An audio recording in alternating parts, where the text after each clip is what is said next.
Nearly 80 years. George Burns used to say he didn't tell jokes, he told anecdotes and lies. And then, with perfect timing, he'd insist that what followed was a true story. That contradiction defined his entire life. For more than 80 years, he stood at the center of American comedy, cigar in hand, eyes half-lidded, calmly dismantling audiences with understatement. By the time he reached the end of his life, he had earned a fortune estimated at more than $30 million, survived nearly everyone he loved, and become a living monument to endurance. The public assumed that wealth would pass naturally to his family, particularly his two adopted children, Sandra and Ronnie. But in March 1996, just weeks before his death, Burns made a final decision that stunned everyone. He quietly removed his children from his will. Every dollar went elsewhere. His family was left not with inheritance, but with unanswered questions. Friends later said there were things George Burns never shared, wounds buried beneath humor and betrayals that cut deeper than he ever admitted out loud. He was born Nathan Birnbaum on January 20th, 1896. In a cramped apartment on New York's Lower East Side, a world away from the Beverly Hills mansion where he would later die at 100. His parents, Dora and Louis Birnbaum, were Jewish immigrants who had fled poverty in Eastern Europe, bringing old world habits into a new world that offered little mercy. Nathan was the ninth of 12 children, and the family survived by squeezing into 3 small rooms where warmth came more from bodies than blankets. Louis worked as a cane polisher and earned barely enough to keep food on the table. Dora scrubbed laundry for neighbors to stretch what little they had. Many nights, dinner consisted of potatoes and onions. Bread felt like a luxury. Yet, even in that hardship, George later remembered laughter, Yiddish jokes, arguments, music, and noise filling the apartment. That early chaos shaped his rhythm and taught him that humor was not decoration, but survival. Everything changed in 1904. When his father died suddenly at 47, George was 8 years old. With no savings and no safety net, his childhood ended immediately. He left school after 5th grade and went to work shining shoes on street corners for 5 cents a pair. He sang in children's quartets for spare change, rolled cigars, sold newspapers, and slept wherever he could when jobs fell through. Once, after a promoter ran off with their earnings, he spent nights sleeping in alleyways, learning hunger and fear firsthand. Those experiences hardened him, but they also sharpened his instincts. He learned how to read people, how to survive rejection, and how to keep moving when dignity disappeared. Names came and went: Natty, Shoes, Birnbaum, Willie Delight, Captain Betts, until George Burns stuck, a name partly borrowed from his brother and partly from the Burns Brothers Coal Company, whose coal he once stole to keep his family warmed up. By his early teens, George was obsessed with the stage. He sneaked into burlesque houses, watching comics transform chaos into laughter.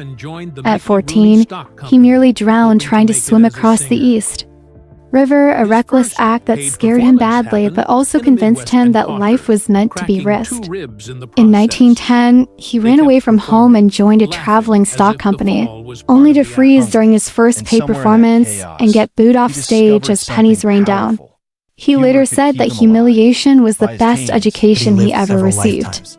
Over the next few years, he drifted through the Midwest, singing anywhere he could on ferries, in brothels, on street corners, often hungry, often broke, but never still.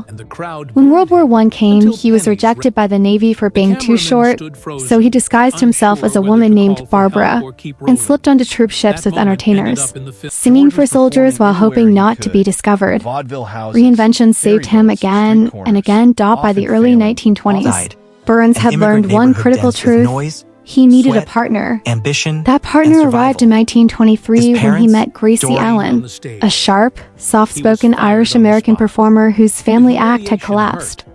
At first, George assumed he would be the funny one and she the straight man. The audience decided otherwise. Gracie's innocent misunderstandings, strange logic, and impeccable timing stole every scene. George recognized genius when he saw it and reshaped the act overnight, stepping back and becoming the observer who let her shine. Their chemistry was immediate and undeniable. By 1926, they were married, personally and professionally bound together, and soon locked into a contract that required they never perform separately. What looked like a restriction became the foundation of one of the most successful partnerships in entertainment history. Their rise was steady but earned. Vaudeville stages led to radio, radio to film, and film to television. By the early 1930s, tens of millions of Americans tuned in weekly to hear Gracie's delightful confusion and George's quiet disbelief. During the Great Depression, while other entertainers spent lavishly and went broke, George invested wisely, buying foreclosed real estate when others panicked. That financial discipline would later build his fortune. Together, they survived censorship battles, near-fatal onset accidents, wartime tours, and relentless schedules.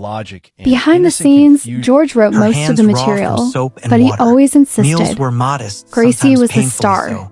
When fans misunderstood jokes as real marital trouble, George went on air to defend her publicly, even when it cost him nothing to stay silent. Their television show in the 1950s changed the medium forever. George's decision to break the fourth wall and speak directly to the audience created a template future sitcoms would follow. But while the public saw laughter, Gracie's health quietly declined. A lifelong heart condition worsened, George would later remember laughter her retirement in 1958. She died in 1964, and her death shattered George.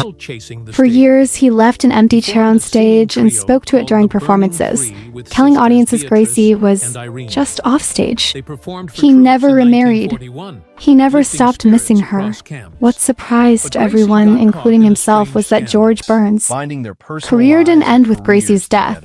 In his 70s, 80s, and even 90s, he reinvented himself again, winning an Academy Award at 80, starring in box office hits like Oh God, and becoming a symbol of longevity. He smoked cigars daily, joked about death openly, and turned aging into his greatest punchline. Yet behind the humor he carried regrets. He admitted late in life to a brief affair decades earlier, something that deeply wounded Gracie, even if she never publicly confronted him. That confession hinted that not everything in his long marriage was as perfect as it appeared. When George Burns died on March 9, 1996, less than 2 months after his 100th birthday, the final surprise emerged.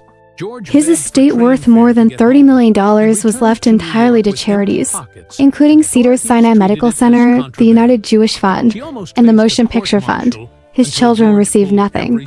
To some, it felt cruel. To others, it made sense. George had grown up with nothing, survived by generosity from strangers, and believed deeply in institutions that helped people when families could not. Whatever the private reasons behind his decision, his legacy was sealed. He left behind no punchline, no explanation, just the same quiet contradiction you lived by truth wrapped in performance, humor hiding wounds, and a life that proved survival itself can be the longest-running act of all.